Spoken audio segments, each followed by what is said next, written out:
सिडको परिसरातील आदर्श सोसायटी परिसरात शनिवारी सायंकाळी 3 ते 4 जणांच्या टोळक्यानं हातात लोखंडी रॉड घेऊन चारचाकी वाहनांची तोडफोड करत परिसरात दहशत निर्माण करण्याचा प्रयत्न केला।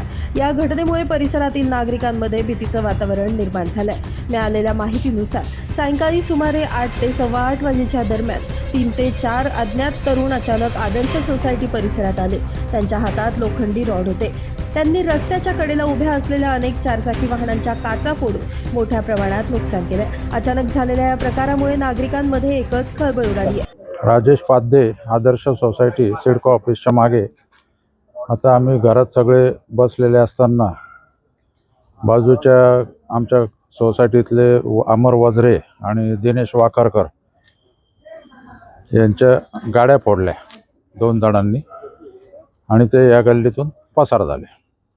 नेमकं कशाने फोडलं, कोण होते? काठीने फोडल्या। आता कोण होते ते नाही लक्षात आलं।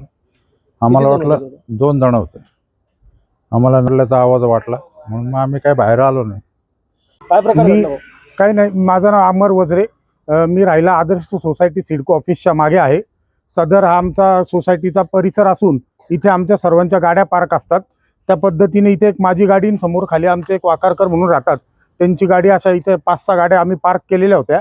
तर आत्ता 8-8:15च्या दरम्यान मध्ये 5 ते 6 जणांचं टोळकं आलं व त्यांनी गाडीची पुढची व मागची दोन्ही काचा फोडून, तसंच पुढच्या गाडीच्या पण त्यांनी काचा फोडलेल्या आहे व दहशत पसरवण्याचा त्यांनी प्रयत्न केलेला आहे। कळवलं पोलीस?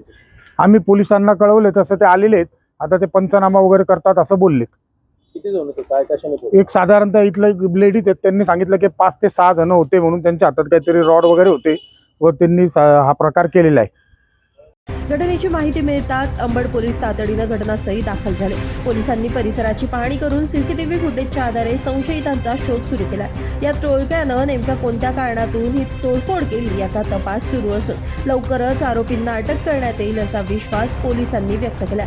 या घटनेनंतर परिसरातील नागरिकांनी अशा टवाळखोरांवर कठोर कारवाई करण्याची मागणी केली असून रात्रीच्या वेळी पोलीस गस्त वाढवण्याची देखील मागणी स्थानिकांकडून करण्यात आली आहे। नितीन चव्हाण, महाराष्ट्र 24 न्यूज, सिडको।